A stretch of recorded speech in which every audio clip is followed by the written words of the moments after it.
हमारे पेशेंट के पास पेशेंट से पहले कंसेंट लेना होता है।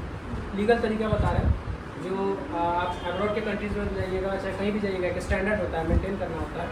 तो हमेशा पहले पेशेंट से पूछना पड़ता है कि जो भी पेशेंट का नाम हो, आज हम आपका बीपी अभी मेजर करने वाले हैं, क्या आप इसके लिए एग्री करते हैं?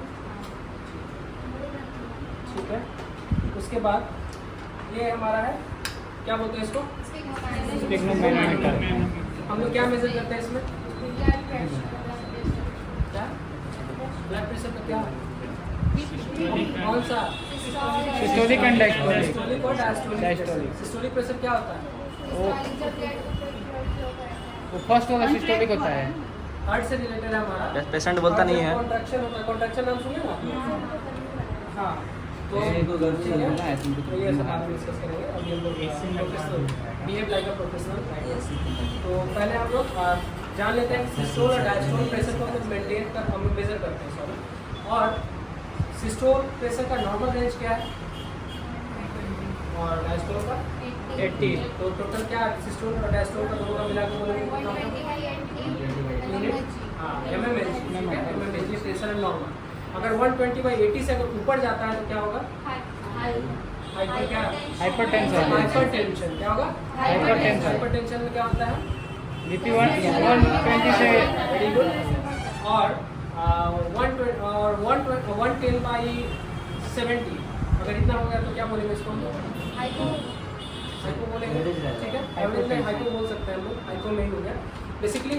हाइपो बीपी जो है हाइपो हो गया मतलब कम हो गया, ये बहुत खुशी की बात है, मिठाई बांटने वाली बात है। अगर ज़्यादा हो गया तो ये बहुत तकलीफ वाली बात है। थोड़ा सा भी अगर ज़्यादा हो गया, कम है तो बहुत अच्छी बात है। कम होता है मतलब कि आप अंदर से जवान हो, ये शो करता है। अगर बीपी किसी का ज़्यादा आ रहा है तो मतलब कि वो बुढ़ापा का सिम्टम्स है उसका। क्यों बीपी में बढ़ता है? बुढ़े आदमी, आप लोग हमेशा देखेंगे जो बूढ़े आदमी होते हैं उनमें बीपी ज़्यादा रहता है। क्यों रहता है? वो थक जाते हैं, थके हुए रहते हैं। कोलेस्ट्रॉल ज़्यादा। सही बोले। क्या होता है कि कोलेस्ट्रॉल जो होता है हमारे खून की जो नलियाँ होती हैं, खून के नली में कोलेस्ट्रॉल जमा हो जाता है जाकर वेसल्स में।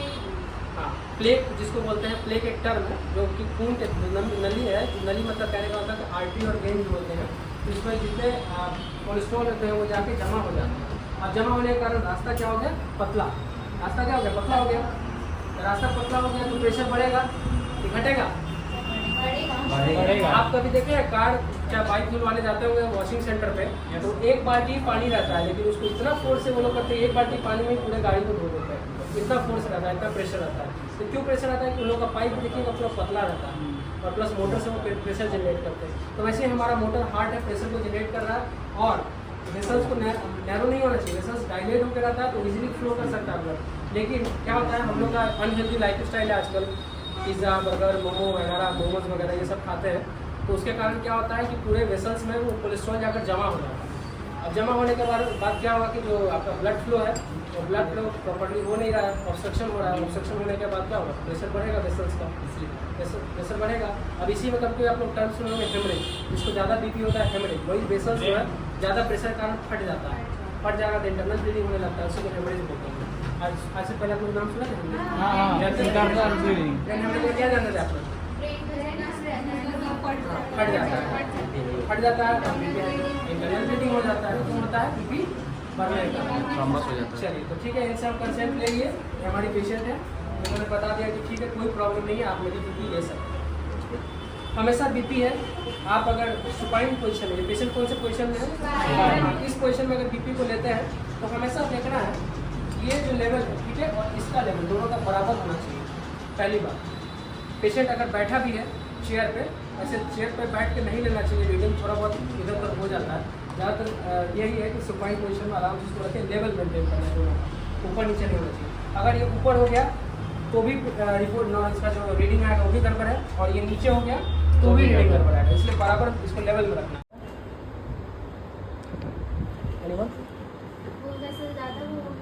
हाँ, ज़्यादा प्रेशर पड़ गया वेसल्स पे, ये भी कारण हो सकता है, पेशेंट का वेसल्स उतना क्षमता नहीं है सहने का। इसीलिए एक क्राइटेरिया है कि 150 to 160 तक ले जाना है, उसके बाद इसको रिलीज करना है। तो देखेंगे सबसे पहले हमने इसको चेम्बर को बंद किया, ये नॉब को बंद किया, ऐसे रखेंगे सर, ठीक है। ये नॉब को बंद किया, बंद करने के बाद हमने इसको इन्फ्लेट किया, देखिएगा धीरे धीरे इन्फ्लेट हो रहा है ये। इसको हम लेकर जाएंगे 140 से 150 के बीच में, ठीक है, इससे ज़्यादा हम नहीं करेंगे कोई। और हमेशा ये लेवल दोनों का बराबर होना चाहिए। अब देखिए इस हाथ से मैंने ऐसे किया था।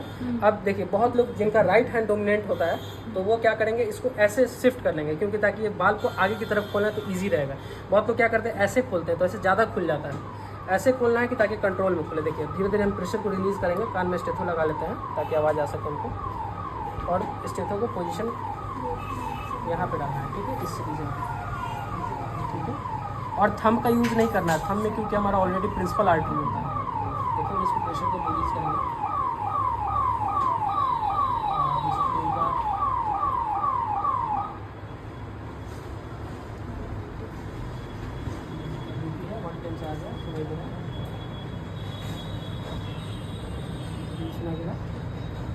देखिए 80 पे सुना देना। मतलब कि कहने का मतलब कि पहले एयर को निकाल देंगे तब बातें करेंगे, नहीं तो पेशेंट को प्रॉब्लम हो सकती है इस एयर की वजह से वेसल्स में। तो कहने का मतलब कि जहाँ से हमें ये साउंड सुनाई देना स्टार्ट हुआ इसमें, जहाँ से जैसे इनके केस में 120 mm से साउंड आना स्टार्ट हो गया। कितना से 120 mm। 120 के आसपास से साउंड आना स्टार्ट हो गया। कोई प्रॉब्लम नहीं ना, मैंने हवा निकाल दिया। तो 120 जो है हमारा वो कौन सा प्रेशर है, और जहाँ पे आवाज़ आना बंद हो वो कौन सा, जैसे इनका केस में 80 पे आवाज़ आना बंद हो गया था। और हमेशा जो स्टेथो का अगर प्लेसमेंट करेंगे तो इससे प्लेसमेंट नहीं करते हैं, इस थंब से प्लेसमेंट नहीं करते। क्यों नहीं करते हैं? नहीं, अभी मैंने बताया, जस्ट बताया अभी स्टेथो लगाते हुए। प्रिंसिपल आर्टरी होते हैं इसमें, क्योंकि हमें ये भी आर्टरी है, आर्टरी का ही साउंड सुनना, और ये भी मेरे हाथ में भी आर्टरी है, तो साउंड मिक्स हो सकता है। इसलिए हम लोग ये दोनों फिंगर का प्लेस कर सकते हैं ऐसे करके स्टेथो को, है ना। इसको यूज़ नहीं करते हैं हमारे हाथ। आप कभी देखिएगा, आप ऐसे प्रेस करके देखिएगा झटके में, कभी लगेगा धक धक धक धक ऐसे हो रहा है हाथ में, क्योंकि हमारे हाथ में आर्टरी होता है। उस आर्टरी का नाम है प्रिंसिपल आर्टरी, ठीक है। आप ओके हैं, कोई दिक्कत नहीं है आपको? अब हम किन्हीं और को भेजें, आप आइए। नहीं मतलब मुझे नहीं करना है, आप कोई बच्चे करेंगे। आप लोग समझ में आया कैसे करना है? एक बार फिर से हम स्टेप रिपीट कर देते हैं। आप लेटिए, कुछ नहीं करना है। सबसे पहले पेशेंट कंसेंट लेना है। सबसे पहले पेशेंट से कंसेंट लेना है कि हम आपका बीपी लेने जा रहे हैं, क्या आप एग्री हैं? आप एग्री करते हैं। जबरदस्ती नहीं करना पेशेंट का। क्या होता है हमारे बिहार में या हमारे भारत में ऐसा होता है कि बहुत माल प्रैक्टिस करते हैं, और इसके अलावा लोग हमेशा हाई टेम्पर में रहते हैं, गुस्से में रहते हैं। मरीज बोलेगा, मरीज को हम लोग बोलेंगे अरे कैसे नहीं बीपी देंगे, बीपी लेंगे, चलो सुतो जल्दी बीपी लेंगे। ऐसा नहीं करना होता है।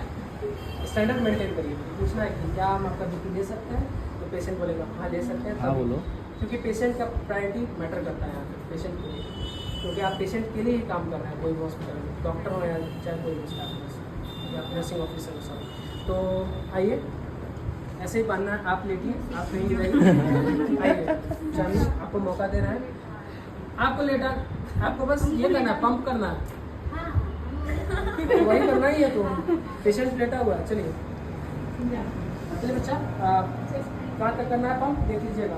कहाँ तक बताए थे? 160। हाँ, अगर 160 हाँ 141 160 करना है, और उसके वहाँ पे भी आपको अगर आवाज़ सुनाई दे रहा है तब फिर ऊपर जाना है आपको। सर आइएगा,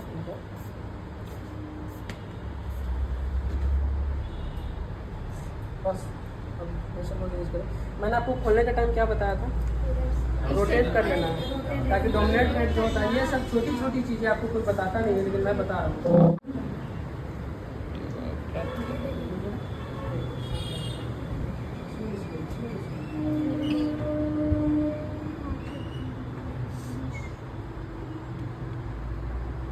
कुछ आवाज़ आया? आवाज़ कितना सा आवाज़ आया था और कितना बंद हो गया ना? तो आपने क्या बीपी फाइंड किया, कितना है इनका बीपी? 120/80। Very good. आइए, आप में से कोई आइए, आप आ जाइए। पेशेंट को चेंज कर देते हैं, बेचारे थक गए होंगे। अभी हम आपका बीपी लेने वाले हैं, क्या आप इसके लिए तैयार हैं?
स्टार्ट कर रहे हैं बीपी को। तो हमने बताया कि आपको बीपी अगर मेजर करना है तो सबसे पहले पेशेंट का कंसेंट लेना है। कंसेंट करने का मतलब कंसेंट का स्पेलिंग को बताएंगे। हाँ, कंसेंट करने का मतलब पूछेंगे पेशेंट से। हमारे यहाँ ऐसा नहीं है, आज प्रैक्टिस हम लोग करते हैं, हम लोग पूछते नहीं पेशेंट से, जो हुआ डायरेक्ट पकड़ के लाओ मतलब कर देता है, ऐसा नहीं करना, पूछना पड़ता है। हाँ, क्या हम लोग कोशिश कर सकते हैं क्योंकि शरीर उसका है, हम लोग बिना परमिशन को उसको टच नहीं कर सकते किसी भी पेशेंट का। हम लोग पूछना चाहिए, कायदे से पूछना चाहिए, लेकिन यहाँ कोई नहीं पूछ रहा है तो बेसिकली पूछना चाहिए। अभी बड़े बड़े हॉस्पिटल में चले जाइए तो वहाँ पे सारा चीज़ फॉलो होता है, सारा प्रोसेस फॉलो होता है। तो बेसिकली कंसेंट लेना है। कंसेंट लेने के बाद बीपी मशीन को हमने बताया कि आपको जो फ्रीक्वेंसी देखना है, वायर को देखना है कि वायर मतलब जो ट्यूब है, ट्यूब जो ट्यूब कहीं ब्लॉक नहीं होना चाहिए, इसीलिए ट्यूब जो है ट्यूब का पोजीशन वो ऊपर की तरफ होता है। और हमने बताया जो स्ट्रैप था बांधने वाला उसको क्या बोलते हैं, कफ। वो कफ को अच्छे से रोटेट करके बांधना है और पाइप को ऊपर करना है। साइड में नीचे रखेंगे तो क्या होगा, कफ जाएगा, एयर का होगा वो सही से नहीं लगेगा। इसे हम लोग को सेंटर रखना है, ठीक है, यहाँ तक क्लियर है। उसके बाद जो कफ रोटेट किया हमने बांधा, बांधने के बाद एक चीज़ आपको हमेशा नोटिस करना है, ये हम ऊपर लाइन में बताना आपको भूल जाना चाहिए, रिपीट करना चाहिए इसको। हमेशा कभी भी हम लोग बीपी लेंगे तो पेशेंट का लेफ्ट वाला हैंड से ही लेते हैं, लेफ्ट साइड से, क्योंकि लेफ्ट साइड से जो मेजर करते हैं हम लोग वो एक्यूरेट होता है। हमने किया भी लेफ्ट से लेकिन बताया नहीं, सारे जितना भी मैंने परफॉर्म करा है हम लोग सबका लेफ्ट ही साइड, लेकिन मैं बताना भूल गया चीज़ को, रिपीट कर रहा हूँ उस चीज़ को कि लेफ्ट साइड से ही लेते हैं। क्यों लेफ्ट साइड से लेते हैं, क्योंकि हार्ट जो हमारा वो टिल्टेड है लेफ्ट की तरफ, झुका हुआ, और हार्ट जो हमारा टिल्टेड लेफ्ट की तरफ, इसलिए जो वहाँ से हार्ट से 8 से फोर्टा निकल रहा था, 8 से फोर्टा से 3 आर्टरी निकल रहे थे, carotid artery, common carotid artery, not left right, common carotid artery, उससे लेफ्ट राइट बनता है। तो वो कैरोटिड आर्टरी से जो है बेसिकली सब कैरोटिड आर्टरी से निकल रहा है, तो वो कैरोटिड से निकल रहा है, तो वो मतलब जो आर्टरी है जो 8 से फोर्टा से निकल रहा है वो हमारे लेफ्ट साइड को इजीली पहुँच जाता है ज़्यादा तक राइट, क्योंकि राइट के लिए उसको ज़्यादा ट्रेवल करना पड़ता है और लेफ्ट के लिए कम ट्रेवल करना पड़ता है। इसलिए हम लेफ्ट साइड से ही ट्यूब लेते हैं ताकि हार्ट जैसे कॉन्ट्रैक्ट कर ब्लड फटाक से आ जाए, फटाक से जाता है। अगर किस साइड रहेगा तो राइट में उसको ब्लड होगा, है ना। तो हमेशा लेफ्ट साइड से लेते हैं। और वो चीज़ और हम बताया था आपको इसके बाद कि बीपी कभी भी किसी पेशेंट का लेंगे तो जो बीपी इंस्ट्रूमेंट है, बीपी इंस्ट्रूमेंट को क्या बोलते हैं, स्टीफोमैनोमीटर को क्या कहते हैं, पेशेंट को लेटा है टेबल पे लेटा है तो स्टीफोमैनोमीटर का जो पेशेंट का और जो स्टीफोमैनोमीटर का जो मतलब हाँ जो मतलब क्या बोलते हैं पोजीशन होना चाहिए, या तो नहीं ज़्यादा ऊपर होना चाहिए ना ज़्यादा नीचे होना चाहिए। मतलब पेशेंट क्या है तो हमको बीपी इंस्ट्रूमेंट जो है स्टीफोमैनोमीटर को यही रखना होगा। अगर नीचे रखेंगे तो भी रीडिंग गलत आएगा, ऊपर रखेंगे तो भी रीडिंग गलत आएगा। नीचे रखेंगे तो बीपी ज़्यादा आ सकता है, ऊपर रखेंगे तो बीपी कम आ सकता है। नीचे रखेंगे क्यों ज़्यादा है क्योंकि उसको ग्रेविटी काम कर रहा है और ऊपर का एंटी ग्रेविटी हो रहा है, तो मतलब कि उसको एंटी ग्रेविटी समझ रहे हैं, एंटी ग्रेविटी मतलब कि जो एयर का प्रेशर उसका बॉडी में बदल सकता है, तो इसीलिए डिफर कर जाता है, इसलिए बराबर में पेशेंट के लेवल में रखना पड़ता है मशीन को, ठीक है। आज से कभी भी जैसे तैसे बीपी नहीं लेंगे, आपको बैठा के नहीं लेना, ज़्यादा कोशिश करना उसको लेटा दें।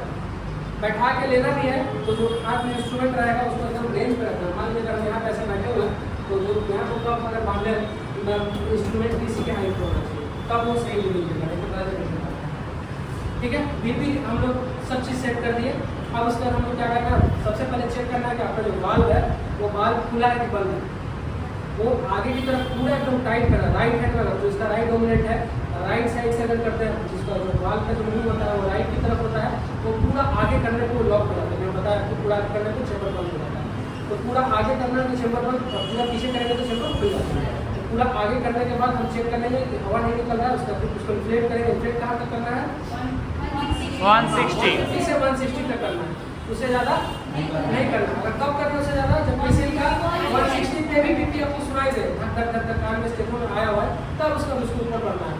ऐसे जनरली वो 160 से नहीं बढ़ना होगा। और नहीं बढ़ने का कारण दो है, एक तो रिसोर्स आपका बीपी इंस्ट्रूमेंट है और दूसरा पेशेंट का है। तो पहले देखेंगे रिसोर्स, अगर 160 से ऊपर आप 190, 200, 220 अगर 8 मिनट तक पूरा इन्फ्लेट कर दिए बीपी मशीन को, तो जो आप मरकरी देख रहे थे ऊपर नीचे जो कर रहा था वो टूट जाता है। टूटने के बाद आपका इंस्ट्रूमेंट भी खराब हो जाएगा और इंस्ट्रूमेंट उसको रिपेयर कराने जाएगा तो बहुत महंगा पड़ता है, 700-800 रुपये लग जाता है वो मरकरी करवाने में। तो नया 1800-2000 रुपये का तो सिर्फ मशीन है मैनुअल वाला डायमंड का। आई हैव 2 इन माय पास है, क्लिनिक में प्रैक्टिस करवाते हैं, हम लेकर जाते हैं तो बेसिकली वो 2000 के आसपास का आता है, 2000 कहीं 1800 कहीं सर्जिकल में मिल जाएगा आपको दुकान में। तो इसके बाद हम क्या, हाँ, और दूसरा चीज़ पेशेंट के ऊपर, तो पेशेंट के ऊपर अगर जोर से उसको बांधे हुए तो बांधे हुए हैं, ऊपर से प्रेशर को उसके वेसल्स पे पड़ रहा है, ज़्यादा प्रेशर पड़ रहा है। प्रेशर पड़ने के बाद क्या होगा, जो ब्लड वेसल्स को पूरा ब्लॉक कर दिया, उसको खून को जाने नहीं दे रहा है। अब जहाँ खून नहीं जाता वहाँ क्या होगा, लॉस ऑफ फंक्शन हो जाएगा, काम नहीं करेगा, कोई सेंसेशन नहीं होने जाएगा, तो ब्लैक भी पड़ने लगता है। कभी देखते हैं तो ब्लैक पड़ जाता है, तो क्यों ब्लैक पड़ा है, क्योंकि खून का रुकावट हो गया, खून पर रोक दिया, तो दाग को पूरा रोक दिया, खून ऊपर में रहेगा। तो यहाँ पे एडिमा भी हो सकता है खून में कारण, और यहाँ पे ब्लड नहीं जाएगा तो स्कीमिया भी डेवलप हो सकता है। स्कीमिया आपको सुना खून हो जाता है, जहाँ पे ऑक्सीजन नहीं जाता, ऑक्सीजन नहीं जाना मतलब खून नहीं जाना, खून ऑक्सीजन नहीं जाता काला पड़ जाता है, उसको क्या बोलते हैं स्कीमिया। ठीक है, यहाँ तक तो इसीलिए ध्यान देना है 160 के ऊपर नहीं, अगर है तो जाना है तो फिर वापस आ जाए। ये नहीं कि बीपी मशीन बांध दिए, कब बांध दिए, कब बांधने के बाद हम लोग आराम से 170 पर कर दिए, चाय पीने चले गए, तो मरीज फिर चाय पीने चला जाएगा। हम पी लेंगे, पहले सुन लीजिए, उसके बाद पी लेंगे। अच्छा कोई बात नहीं, इधर ध्यान देगा, इधर ध्यान देगा सब लोग। तो वही उसको स्टार्ट करना है, बीपी मेजर करना तुरंत करना, रुकना नहीं, बांधने का तुरंत कंटिन्यू करना है। ठीक है, अब प्रेशर देखेंगे। प्रेशर अब हम पूरा हवा भर लिए, चैम्बर क्लोज करके, हवा भरने के बाद अब उसको हमको रिलीज करना पड़ता है हवा। तो या तो जिसका डोमिनेट है वो ऐसे पीछे की तरफ घुमाकर हवा निकाल सकता है, तो राइट इसी साइड में, राइट साइड से कर ले। लेकिन जिसका आगे वाला था, जैसे मेरा, हम शुरू में करते थे तो मेरे से ऐसे वाला में नहीं हो पाता था, ज़्यादा खुल जाता था। तो हम एक चीज़ सीखे अपने तरफ से तरीका लगाया कि हम किस शिफ्ट कर देते हैं। तो क्या करते हैं, अभी इस साइड का उसका भाल को इस साइड कर देते हैं, लेफ्ट साइड कर देते हैं। और लेफ्ट साइड करने के बाद क्या होता है, आगे की तरफ खुलता है।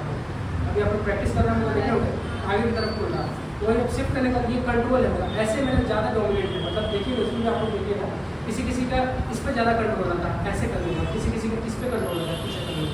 तो मेरा आगे में जो डोमिनेट है मेरा अपने आप बॉडी पार्ट है, और आगे की तरफ करते तो इसलिए मेरे से खुल जाता है।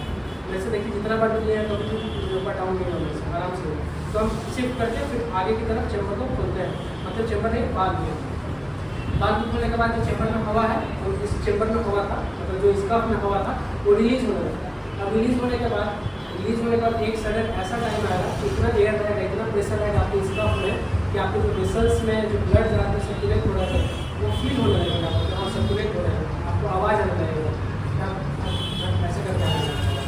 तो वो आवाज़ आपको स्टेटों में सुनेगा, स्टेटों में लगाना है, प्रेस करना है। और हमने आपको ऊपर चीज़ बताया कि स्टेटों में ये चीज़ का यूज़ नहीं करना है कहीं भी स्टेटों, चाहे आप पल्स भी ले रहे हैं, पल्स लेना जानते हैं आप लोग, तो इस चीज़ का नहीं यूज़ करना है। पल्स इससे आप मेजर कर ही नहीं सकते, कभी देखिएगा चेक करके आपको फील ही नहीं होगा। पल्स के लिए हमेशा ये 3 फिंगर का यूज़ होता है, एक से रेट, रिदम, वॉल्यूम होता है, RRV, रेट, रिदम, वॉल्यूम, तीनों चीज़ मेजर करते हैं। ये एक्सपीरियंस की जरूरत है काफ़ी, ऐसा नहीं होता है कि पढ़ रहे तो पूरी समझ लीजिए, बाकी धीरे धीरे हम बताएंगे आपको कि रेट रिदम कैसे पता चलता है, एक में रेट, एक में रिदम, एक में वॉल्यूम। ठीक है, RRV समझ गए, ये पल्स की बात है। फिर वापस आते हैं बीपी में, तो अभी हमने बताया ये यूज़ नहीं करना है। क्यों यूज़ नहीं करना है, क्योंकि इसमें प्रिंसिपल आर्टरी होता है। प्रिंसिपल आर्टरी मतलब कि इसमें ऑलरेडी आर्टरी, आप लेके यहाँ आर्टरी से प्रेशर देखिए ना पेशेंट का, और एक मेरे पास भी आर्टरी। अब मान लीजिए इसको हम स्टेथोस्कोप के पीछे लगा है, एक पेशेंट का आगे वहाँ आर्टरी, एक उस आर्टरी से साउंड आ रहा है, एक इससे साउंड आ रहा है। तो स्टेथोस्कोप साउंड सुनने में गड़बड़ हो सकता है, साउंड नहीं भी अगर उसका आ रहा हो पेशेंट का, तो आपको इसका साउंड सुन कर लगेगा कि पेशेंट का आपको साउंड आना स्टार्ट होगा। इसलिए इसका यूज़ नहीं करते हैं, हमेशा इसको यूज़ करते हैं। कभी डॉक्टर लोग को देखा, वो सीनियर डॉक्टर है, चेस्ट वगैरह चाहे कहीं पर भी लगाते हैं, स्टेट में ऐसे यूज़ करते हैं। ये दोनों बीच में रखते हैं, उसके बाद यूज़ करते हैं। इसको यूज़ नहीं करते हैं ताकि मान लीजिए अगर हार्ट बीट सुन रहा है तो इसका आवाज़ ना आए, इसीलिए नहीं यूज़ करते हैं। क्या रहता है इसमें, कौन सा आर्टरी, वेरी गुड। अब देखिए, अब हमने कर दिया सारा चीज़, एयर को निकाल भी दिया। एयर निकालने के बाद जो हमारा आवाज़ आया, सबसे पहला आवाज़ किसी का 120, किसी का 130, 110, जितना पे आया, आवाज़ जहाँ से आना स्टार्ट हुआ, परफेक्टली आवाज़ जहाँ से आना स्टार्ट हुआ, उसको हम लोग कौन सा प्रेशर बोलते हैं, सिस्टोलिक, ऊपर वाला प्रेशर, सिस्टोलिक प्रेशर बोलते हैं। जैसे जैसे कम होते होते होते होते होते जहाँ आवाज़ आना बंद हो, उसको कौन सा प्रेशर बोलते हैं, डायस्टोलिक प्रेशर। वेरी गुड, और सिस्टोलिक और डायस्टोलिक प्रेशर। अब किसी भी एक चीज़ और होता है मैप, मीन आर्टियल प्रेशर, आपने सुना है, नहीं सुना है? तो बस वही जो सिस्टोलिक प्रेशर है और माइनस डायस्टोलिक प्रेशर, 120 अगर किसी का ऊपर वाला है, किसी का नीचे वाला 80 है, 120 में 40 आ गया, ये 40 नॉर्मल होता है, इससे ज़्यादा है मतलब आर्टियल प्रेशर, मतलब कि आर्टरी का प्रेशर, आर्टरी के अंदर का प्रेशर। ये हमारा प्रेशर ब्लड प्रेशर ये ब्लड का रिलेटेड है ना, तो आर्टरी वेसल्स का प्रेशर देखते हैं, मीन आर्टरी प्रेशर से आता है। तो किसी का अगर 50-60 हो जाता है तो कहने का मतलब बड़ा हुआ क्या 10-20 क्या 10-20 बीपी 110, जिसका ऊपर वाला बीपी 110 आया और नीचे वाला 80 आया। तो देखिए बीपी हम सब लोग सुन लीजिएगा, बीपी इधर सुन लीजिएगा, बीपी अगर किसी का 90 से कम आता है, 90-95 से अगर कम आता है तभी हम उसको हाइपोटेंशन में बोलते हैं। बाकी नॉर्मल 100-110 नॉर्मल है, 120 तक। यहाँ तक जितना कम, मतलब ये भी नहीं हम बोल रहे हैं कि एकदम कम ही हो जाए, मतलब जितना कम बीपी हो, कम टाइम में कहने का मतलब जैसे बीपी आपका 100 है, ऊपर में 110 है, 105 है, अगर इतना कम बीपी आ रहा है आपको बताता है कि आप बहुत यंग है, अंदर से बहुत जवान है, क्योंकि आपके वेसल्स में कोलेस्ट्रॉल जमा नहीं हुआ। हम आपको क्या बताया कि हाइपरटेंशन जो बीपी होता है वो कब बढ़ता है, जब आदमी फैटी फूड खाता है, जब आदमी मोटा होता है, तो उस कारण से क्या होता है वेसल्स में, उसके नली में, खून की नली में क्या होता है जमा हो जाता है कोलेस्ट्रॉल। और जमा होने के कारण क्या होता है रुकावट होता है, और कहीं भी रुकावट होता है तो देखिए भरपूर से पानी निकलता है। आप कभी देखा होगा चलते हुए रास्ता पे पाइप रहता है, बदमाशी किया करिए एक बार पैरा के भरपूर से पानी निकलता है ना, तो वही प्रेशर कर देता है। हाँ वही जब ये पूरा काट देते होंगे, ये सुनिएगा, जब ये पूरा काट देते होंगे तो पूरा करने में थोड़ा पानी नहीं आता, लेकिन हल्का से पानी में पहुँच ही जाता होगा। तो वही चीज़ हमारे वेसल्स में भी वही काम होता है। वेसल्स में कोलेस्ट्रॉल चारों तरफ से जमा हो गया, तो मतलब अगर थोड़ा सा स्पेस बचा तो तेज़ी से जाएगा, और तेज़ी से जाएगा तो वेसल्स फट सकता है। हम आपको बताएं वेसल्स फटता है क्या बोलेंगे, कोई सकते हैं वेरी गुड। यही सब था और कुछ नहीं। इससे ज़्यादा अगर हम बताएंगे आपको हाइपरटेंशन ये सारा एमएसएन का पार्ट है। एमएसएन मेडिकल साइंस में नर्सिंग में पढ़ना है। कार्डियोवास्कुलर सिस्टम में बीमारी है हाइपरटेंशन। अगर हाइपरटेंशन किसी को हो गया तो लाइफ लॉन्ग है, वो कभी ठीक नहीं होगा, डेली उसका दवा खाना ही पड़ेगा उसको, दवा बीपी का। इस बीपी का दवा बहुत तरीके का आता है, हम बताएंगे आपको बाद में बीपी का नाम ये सब एग्जाम्पल। उसके बाद आपका लेसिक्स आता है, लेसिक्स फिर से माइंड पोजिशन आता है, मतलब कि जो पानी एक्सेस वाटर को रिमूव करता है, इसको एडिमा हो गया होगा और देखिए इसको एडिमा हो जाएगा हॉस्पिटल में अगर जाइएगा तो आपका देखिएगा उसको लेसिक्स चलता है, लेसिक्स इंजेक्शन सप्लाई में वाटर सप्लाई लेसिक्स नाम से आता है। ये सब सारी चीज़ें हैं। तो बीपी में बस इतना ही है, बाकी अगर ज़्यादा बताएंगे तो एमएसएन का पार्ट करेंगे, बाकी हम एमएसएन पर डील करेंगे। अभी बीपी आपको इतना बेसिक पता होना चाहिए। तो क्या क्या बीपी के बारे में जाने आप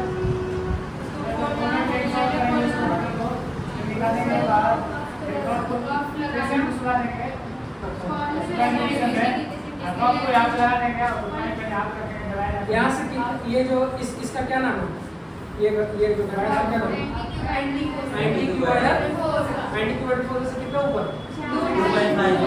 2.5 सेंटीमीटर, 4 फिंगर है 2.5 सेंटीमीटर, 2.5 सेंटीमीटर लगा देना कफ को। उसके बाद इसको लॉक कर देंगे, लॉक कर देंगे हाल लगाएंगे, ठीक है धीरे-धीरे खोलेंगे, ठीक है स्टार्टिंग में सुना जाएगा हम लोग उसको वेरी गुड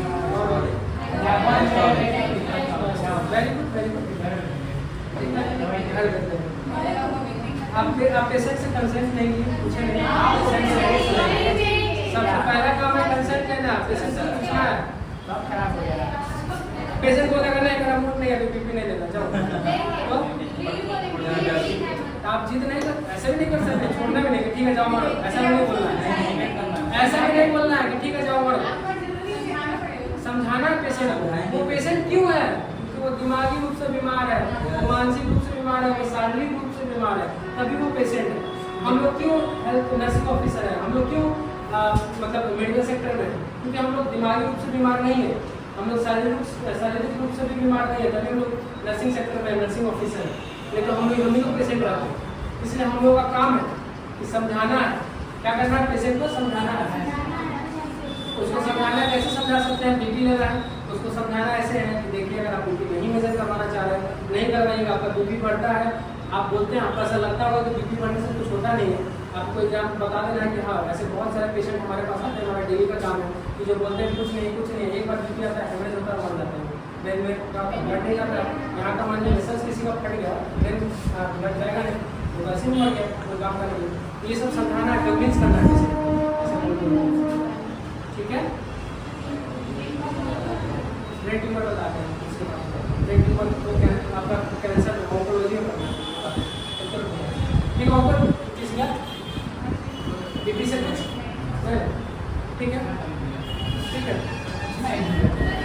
ठीक है हाँ पूछना भूल जाते हैं